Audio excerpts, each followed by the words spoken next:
고린도전서 15장 29절부터 34절까지 말씀 한 절씩 교독하시면서 읽도록 하겠습니다. 만일 죽은 자들이 도무지 살아나지 못하면 죽은 자들을 위하여 세례를 받는 자들이 무엇을 하겠느냐? 어찌하여 그들을 위하여 세례를 받느냐? 형제들아, 내가 그리스도 예수 우리 주 안에서 가진 바 너희에 대한 나의 자랑을 두고 단언하노니 나는 날마다 죽노라.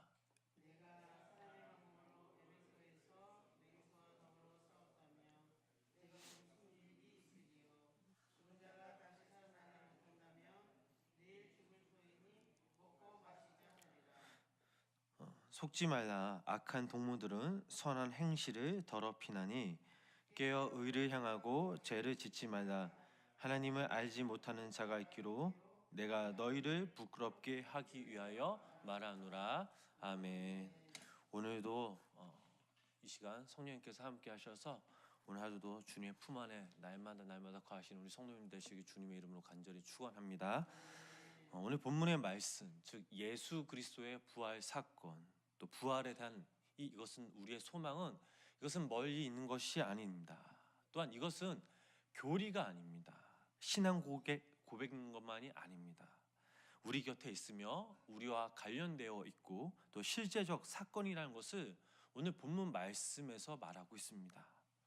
오늘 본문 말씀을 보면 사도 바울은 먼저 자신이 부활에 대한 확신을 굳게 지니고 있었기에 생사의 위험과 어려움 가운데서 당당히 예수 그리스도의 복음을 전할 수 있었다라고 고백하였습니다.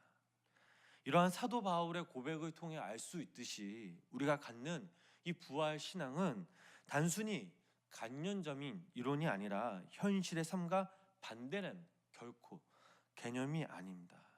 이것은 모두 절망적인 상황을 극복하고 긍정적인 마인드로 현실의 그 어려운 문제를 두려워하지 않는 참 신앙의 힘이기도 합니다.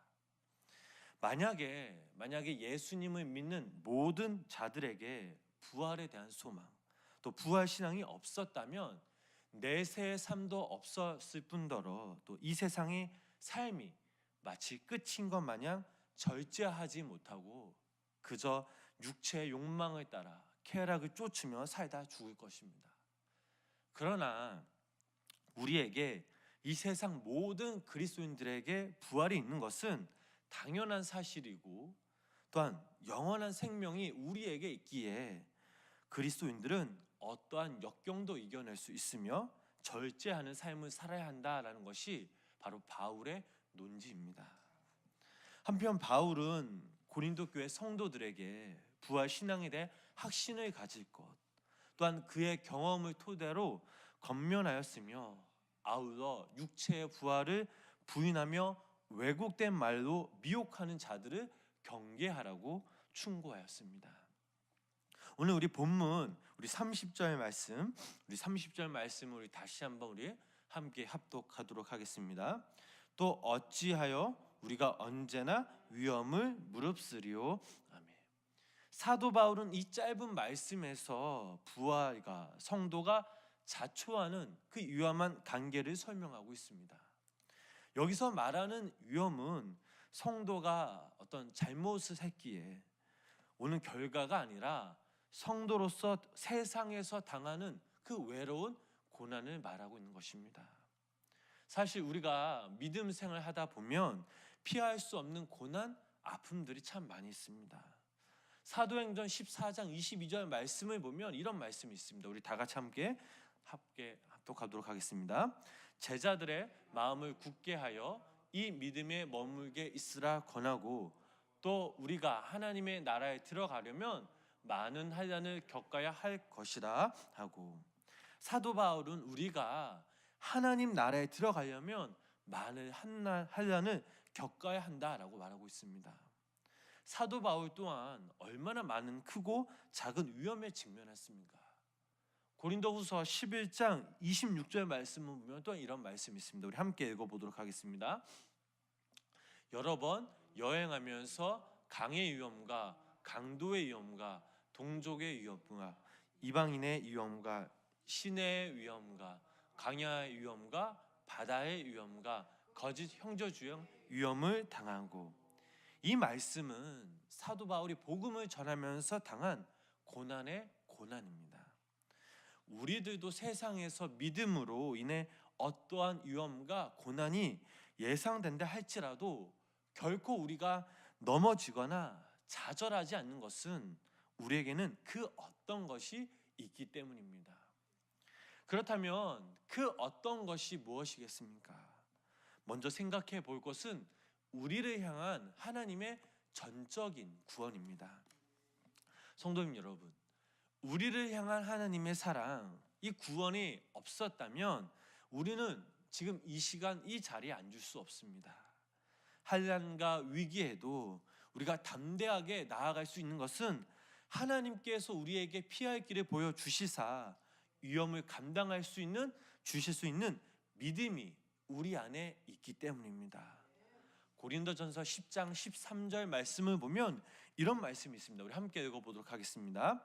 사람이 감당할 시험 밖에는 너희가 당한 것이 없나니 오직 하나님은 미쁘사 너희가 감당하지 못할 시험 당함을 허락하지 아니하시고 시험 당할 즈음에 또한 피할 길을 내사 너희로 능히 감당하게 하시느니라. 아멘.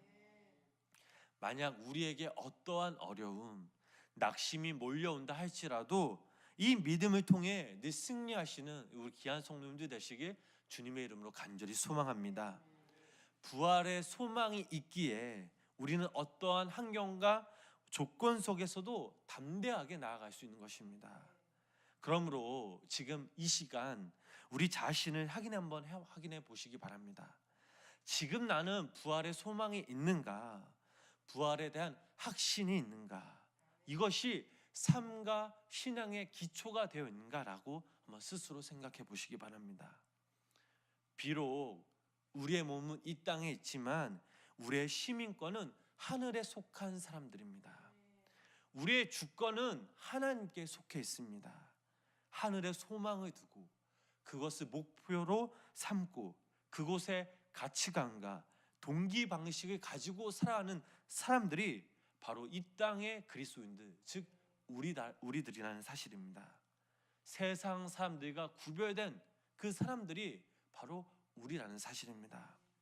그러므로 여기 모인 우리 성도님들이 부활 신앙을 우리 믿음 생활의 기초로 삼아 하늘의 소망을 두며 오직 주님만을 바라보되 믿음으로 승리하시는 우리 귀한 성도님들 되시기 주님의 이름으로 간절히 축원합니다. 사랑하는 성도님 여러분, 저희들이 고린도전서 말씀을 읽으면서 사도 바울은 항상 부활에 대한 확실한 소망, 내세에 대한 확신이 있었기에 그는 어떠한 고난에도 어떠한 위험을 당하는 그 어려움에도 당당히 예수 그리스도의 복음을 전할 수가 있었습니다. 그가 전한 그 복음의 지역을 보면 에베소에서 또 헬라 문명과 철학의 본산지인 아덴과 고린도까지 가서 복음을 전했습니다. 복음을 전할 때마다 그의 복음, 특히 예수님의 부활을 믿지 않은 그런 사람들이 참 많이 있었습니다. 그들은 예수 그리스도의 복음을 들었지만 믿지 않았던 것입니다. 그들에게는 현세에만 관심이 있었을 뿐 내세가 없었습니다. 또한 현재 삶이 즉 먹고 마시는 일에 주력하였고 또 고린도 교회 성도들을 선동하기도 하였습니다. 하나님을 믿었지만 교회에 다녔지만 그들은 진정 예수 그리스도의 복음을 헤아리지 못했습니다. 왜 그랬을까요? 그들은 진정 하나님을 알지 못했기 때문입니다. 처음에는 믿을 수 없고 알 수 없다 하더라도 끝까지 믿음으로 나아가야 했지만 그러나 그들은 그러하지 못했습니다. 죽은 자를 살리시는 그 하나님을 믿는 믿음으로 그 길을 걸어가야 했지만 그들은 그러지 못했습니다. 결국 그 결과의 책임은 그들이 져야 했습니다. 알지 못하면 그 부끄러움은 그들의 몫이었던 것입니다. 여기 모인 우리들도 마찬가지입니다. 우리의 믿음으로 자랑하고 고집하는 것은 우리 자신을 스스로 수치하는 것이며 하나님을 욕되게 하는 것입니다. 오직 우리는 예수 그리스도를 장하랑으로 삼고 그 부활의 소망을 가지고 주님께 나아가야 될 줄 믿습니다. 하나님은 죽은 자를 살리시는 분, 부활의 주님, 즉 예수 그리스도의 아버지심을 믿으시기를 바랍니다. 단 오늘 우리가 이 땅에서 하루를 살아도 부활 신앙의 뿌리를 둬야 될 줄 믿습니다. 믿음으로 주님을 바라봐야 합니다. 또한 날마다 이 하나님의 말씀을 묵상하면서 말씀을 통해서 주님께 믿음으로 나아가야 될 줄 믿습니다. 성경을 아는 것이 바로 하나님을 아는 것이기 때문입니다. 우리는 늘 기억해야 됩니다. 또한 오늘 본문 말씀에 이런 말씀이 있습니다. 형제들아, 내가 그리스도 예수 우리 주 안에서 가진 바 너에 대한 나의 자랑을 두고 난원하노니 나는 날마다 죽노다. 사실 사도 바울에게는 살고자 하는 본능, 정욕도 있었습니다. 그에게 인간적인 면도 있었습니다. 그러나 그는 잘 알았습니다. 이것을 죽여야만 주님께 나아갈 수 있었습니다. 그래서 사도 바울은 내가 그리스도와 함께 십자가에 못 박혔나니, 사도 바울이 매일매일 죽었기에 그는 주님의 말씀을 전할 수 있었습니다. 사랑하는 성도 여러분, 우리는 이 세상에 속한 사람들이 아니라 주님께 속한 사람들입니다. 우리에게는 부활에 대한 소망이 있습니다. 하늘을 바라보고 거기에 대한 소망을 두고 살기에 무엇보다 우리에게 그 영원한 생명이 있기에 날마다 예수 그리스도의 능력으로 이겨낼 수 있습니다. 여기 모인 우리 성도님들이 이 부활 신앙을 소유하시어 주님과 함께 동행하시길 간절히 소망합니다. 오늘 하루 우리가 신령과 진정으로 주님께 날마다 예배하며 오늘도 이 시간 이 예배를 통해서 영과 육이 회복되며 또한 오늘 하루도 부활 신앙의 기초로 삼아 주님께 믿음으로 나아가시는 우리 귀한 성도님들 되시길 주님의 이름으로 간절히 축원합니다. 기도하시겠습니다.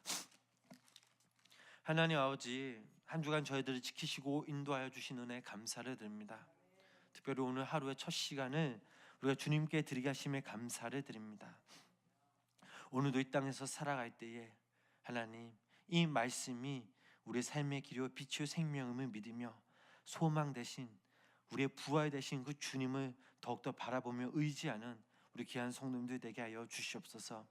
매일매일 새벽마다 간구하는 그 성도님들의 마음과 기도를 하나님께서 들으시고 하나님께 응답하여 주시고 무엇보다 우리의 육신이 나약해지지 않도록 늘 영육간의 강건함 주시사 매일매일 주님 주시는 힘과 능력과 지혜로 말미암아 늘 승리하는 삶을 살아갈 수 있는 우리 귀한 성도님들 되게 하여 주시옵소서.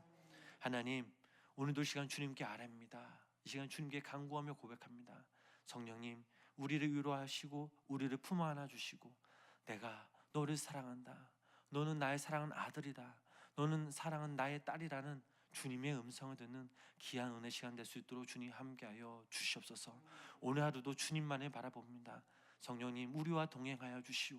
우리를 보호하시고 우리를 지키시사 오늘 하루도 주님으로 인해 감사함을 행복하며 기뻐하는 귀한 삶 보낼 수 있도록 주님 함께하여 주시옵소서. 감사드리며 이 모든 말씀 예수님의 이름으로 간절히 기도드렸습니다. 아멘.